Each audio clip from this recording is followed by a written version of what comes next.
everybody. Welcome back to Event About It, the Dynamic Dialogue After Show. I'm your host, Megan Martin, and I am here with Jessie Smith. And before we get into it, tell the people, remind them a little bit about who you are and what you do. I have been in events for about 20 years now. Currently working at Enterprise Events Group as an event manager. So coming from small town Montana, at what point you went to San Francisco? So you started in small town, which Kalispell's not really all that small anymore. Oh, so where did we start? In the Bay Area. Started in the Bay Area. Yeah. Okay. So flip-flop that. Starting in the big city, came to small town where your family is. So was there a moment working in either location where you were like, I'm an event person. Like, this is for me. This is what I want to do. In the show, we were talking about how I got my start and being put in the sales office at the restaurant that I was working at as a host. I think that's really where I figured out that this is where I want to be and this is what I want to do. And this is something that I could make my career. I joke that I've been in this industry for so long that I don't really know how to do anything else. So I don't know what I would do if I wasn't in events. Agreed. I've done it so long and I've loved every minute, all the terrible parts of it, just as much as the good parts. I mean, there are some work perks for our industry for sure, but I really don't know what I would do else at this point. Like everyone's like, oh, I would have taken this left turn. Like there really is no left turn. I can't imagine something else at this point. One of the unique things that I love about your background is you actually have formal education in events. So many of us fell into it, yourself included, but then you actually went to school. You have an undergraduate and a master's degree in event management. So one, talk us through why and how, because there's only so many programs in the world to begin with. And would you do it again? Like most people don't have formal training. I started at San Francisco State. I think I always thought I would be a business major, but around the same time that I started at San Francisco State, I came in from community college. I had transferred in. And at that point, I really had to decide what I wanted to do. And I had been working in the restaurant and in the sales office and everything. So I chose hospitality as my major. And I did have thoughts that maybe I'm pigeonholing myself. Maybe this isn't what I'm supposed to do. Just continued. Before we go to your master's, so with your undergrad program, did you take event management courses or was it more generalized? Because what I find a lot of hospitalities, it's on like hotel management, restaurant management, not so much conferences or marketing or event planning. When I was at San Francisco State, I think there was maybe 1 or 2 courses. It wasn't really a main focus within the program. It was more an all-encompassing hospitality program. And at that point, because my experience had been in restaurants, any of the specialty courses, I kind of leaned into that restaurant management. Well, I guess you came from there, like you were in the sales office, so that makes sense. So then you graduate. Did you take a gap year or did you go straight into your master's program? I took lots of gap years. Most people don't really pursue higher education, like a master's degree. A lot of people have undergraduate, but there's not a lot of master's degrees in our industry. What inspired you to want to do that? Having a master's was a personal goal for me. And then at that point in my life, I'd been doing events at that point for at least 10 years, maybe longer. So it just made sense to choose that over maybe an MBA or something else.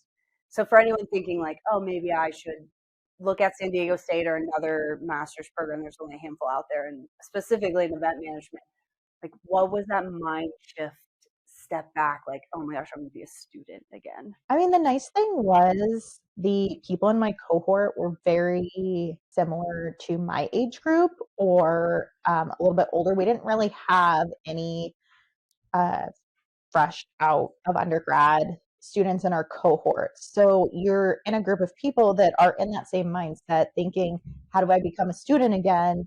and going through all the learnings of getting back in the groove of things or even learning new things because it had been so long since they had gone to school. I have found that I've mentored in that program for a couple of years now and have found it's pretty much all working professionals that typically take that core class degree program, which I think makes it a little easier because I think the instructors also understand that there's day jobs.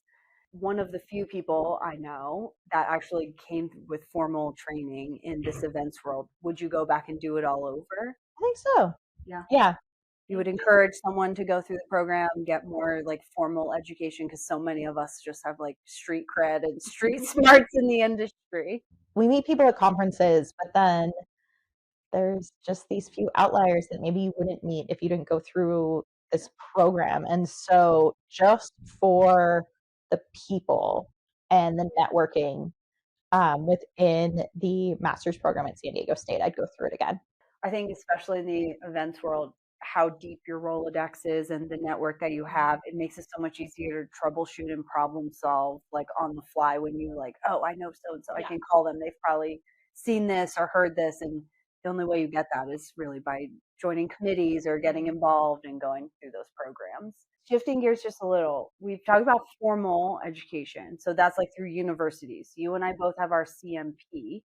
I have mixed reviews on the CMP these days. I don't know that it's keeping up with industry standards. I volunteer now with the EIC to kind of help update some of that to make sure it's keeping up with trends and what people need to know. You have your CMP as well. Would you get, are you going to keep recertifying? What do you think about that program? And do you think every planner should have their CMP? I don't necessarily think every planner should have their CMP. Not every organization values a CMP, and it's a huge commitment. It's the cost of the education that goes into it, it's the cost of the test. It's not necessarily right for everyone to have. I did just recertify mine. I mean, I plan on continuing to. It wasn't an easy test. No, it's And quite complicated. so I think that's what pushes me to recertify as well. So that you don't have to retake it? I Yes, mean, I that's the never only want to take reason I'm recertifying because I don't ever want to take that test again. I never want to take it again. I think it's a valuable tool to have, but not necessarily meant for everyone. I would agree, and I think the other piece to it also depends on where you are in your career. At the time I took it, I had a mentor who was very seasoned in the industry. I asked him why he didn't have his, and he was like, "Well, I went, but at the time it was in-person testing, and they only offered it 4 times, and he couldn't go at the time that it was offered." And he was like, "Now at this point, like so far in my career, like it doesn't make sense for me." But he encouraged me, and it was kind of like you with the master's program. Like, it was just something I wanted to do, like personally was important to me. But I agree, I don't know that it's for everyone. But now there's, my God, there's so the alphabet soup of certifications. So I think beyond the CMP, I think if you're getting specialized in a certain part of our industry, like a trade show, CAE, if you're in the association world, the CAE, I mean, there's that alphabet soup, and we can like acronym all these things out for you guys, but there's so many. So, what advice would you give to someone thinking about taking the CMP? Like, how do you qualify yourself if it's worth it for me? And then we'll get into like, how do you even study and prepare for something like that? I think that's the question that someone needs to ask themselves. Is it worth it to them? Are they doing it because, for the distinction? Or are they doing it because their organization puts value on it and, maybe it will help them out financially or help them get assigned programs that they're looking to get assigned because of that distinction. Bigger projects, bigger raises because you have that. But just looking at what's best for the individual and what what they really want. So let's say someone says yes, they're going to take the CMP test. How did you prepare to get ready for it? I bought all the books and read all the books and did all the sample tests. I went old school and made little 3x5 cards, quiz myself, and then I leaned into the PMCA has the practice tests, so I took a lot of those, and then I would print them out, so I was familiar with some of the questions. Yeah. And but then when I took the test, I I went through all the questions, answered them, and then went back and went through all of them as well, just to make sure that I wasn't too far in my head. I did something similar. The only difference, I joined a study group, so there was 12 or 13 of us that met every week for, I think it was like 3 or 4 months, and we took a chapter a week of the readings, made flashcards. I think we had a dozen practice tests that we had purchased and shared. And like you, I took them on paper, and then I would go back because the tricky thing for those who don't haven't taken the CMP yet is you have to read the context. It's almost like taking a Jeopardy test, if you will. Like there's context clues and like three answers might be right, or kind of like the SAT, where there's like multiple right answers, but which one is like the most right, which is the tricky part of the CMP. So you said it once, just say it one more time so everyone knows. Would you take the test again, or you're just going to recertify so you never have to do it? Recertify so I never have to do it again. Agreed. I don't want to do that. Shifting gears. So we've talked a little bit about the education. Now, working in events, worked in some of the largest enterprise programs out there, even smaller programs working on property. So starting out kind of as a catering company, working there in restaurants, and then working for a lodge, a hotel, do you think being a CSM, a convention services manager, working on property before going into big enterprise groups like you work on now, did that benefit you? Like I value my CSM days. That's where I came from as well, starting out. Do you think that helped you as a planner? I think it definitely does. I think it gives you more empathy towards the venues. I think sometimes planners go in and they have a different expectation than what is actually possible within the staffing and, a venue. And the other thing is it on the opposite side of that though, it also allows you to know where you can push on um on a CSM, or things that you can ask for that won't be shut down, and uh things that your client might be asking for and will get approved. Yeah, most planners have never had to actually sit down and go through floor plans with a fire marshal and like fight the fight of like why this maxed out room set should actually get approved. Yeah. I mean, there's really nothing scarier than sitting across the table from a fire marshal and explaining to him why we should break all of his rules. It's pretty intense. And I agree with you on when no means no. And like the room, my always big thing was always room flips. Like no hotel ever wants to do a lunch flip or anything like that. But sometimes they are necessary. And I think coming from the CSM world, I'm like, no, this is actually doable. Like you need to call in all hands and it's going to suck for an hour, but like we can do it. So I agree. Is there a lesson from your CSM days that you take into your planning world now? I'd say customization of menus and, knowing what was capable, or what chefs prefer or won't shut down for dietary restrictions, and special meals, or ways to diversify a menu that isn't the same deli buffet every day. Do you find that chefs like to do the custom menus? I don't think so. I don't know. Every once in a while, I feel like you find one that's like, yeah, this is great. But I think sometimes, at least with banquet food, they're on repeat. Well, yeah, I mean, there's so much going on. Just, I mean, we find ourselves in the event world when you have back to back events. You want the rinse and repeat. You don't want to have to think about it. But I mean, there are some chefs out there, and I encourage like, Yes. ask your chef because Yes, there are some out there. that do want to like customize it and think about it. I've worked with some good ones that are like, oh yeah, that sounds great. So thinking back, wearing both hats, your CSM and your planner hat, where do budgets get blown up first? Like labor, AV, what are some of the like big budget busting stuff that planners probably don't think about? Specialty meals. are one where I could see uh, budgets being blown up or even beverages on consumption. The on consumption will get you in a hurry. Yeah, labor is another one. Room flips, like you mentioned, labor charges in that sense, or even bringing in temp staff that you may need last minute, or maybe you were planning on them, and then you end up with all these extra needs for a temp staff.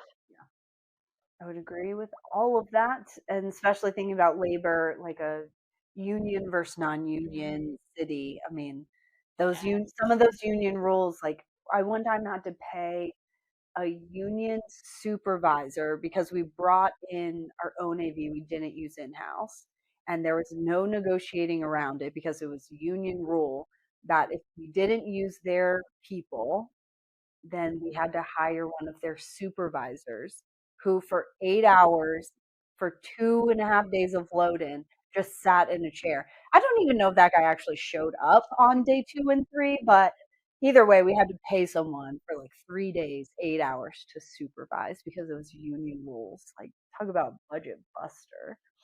Ugh, crazy. So, in that same vein, what do you think is one of the most overlooked line items that could save a show?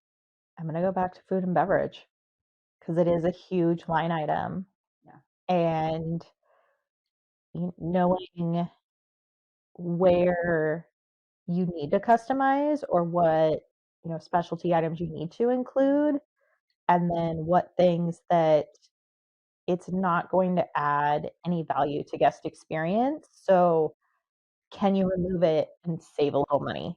Yeah, I've learned some tricks over the years of food and beverage that I learned from my mentor Ron, where like having smaller plates, like people are less likely to overcrowd a small plate, or not putting out the big coffee cups, maybe having the smaller one, or the same with like the water bottles. Like if you have smaller bottles, they're not going to fill them all the way to the top, and you'll be able to stretch a water budget. Like small, like crazy psychological stuff like that, like little napkins instead of big napkins, stuff like that. I think kind of helps. Like, is there something that like a meeting planner trick that you use to stretch a food and beverage budget?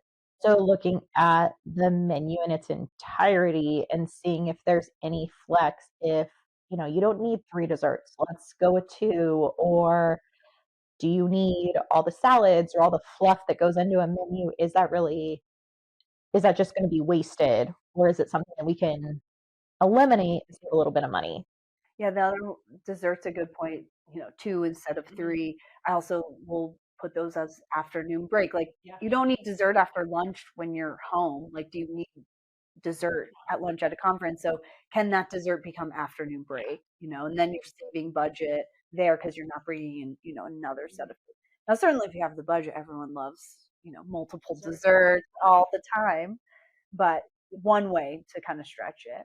If you could tell today's, like a new planner today, one thing about working with a venue team, what would it be? Like a piece of advice. Be kind, but be direct so that they know exactly what you're looking for, what you want, but also give them some grace in that you may be the they may have not done any program like what you're asking. So um, give them grace in that sense for them to figure you out as a client and also figure out what you're looking for in their venue. Oh, that's great advice.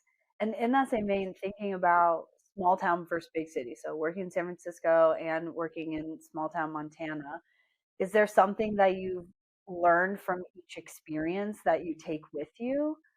Is there something that you miss maybe from either experience? I'll say working in Montana definitely brought out the creativity. We only That was like the most PC, polite way to say what you're actually about to say. I, there's not a ton of staffing, so figuring out how to accomplish what the client's looking for and also make sure you're not burning out the staff you have is huge. And it's on the creativity side, it's that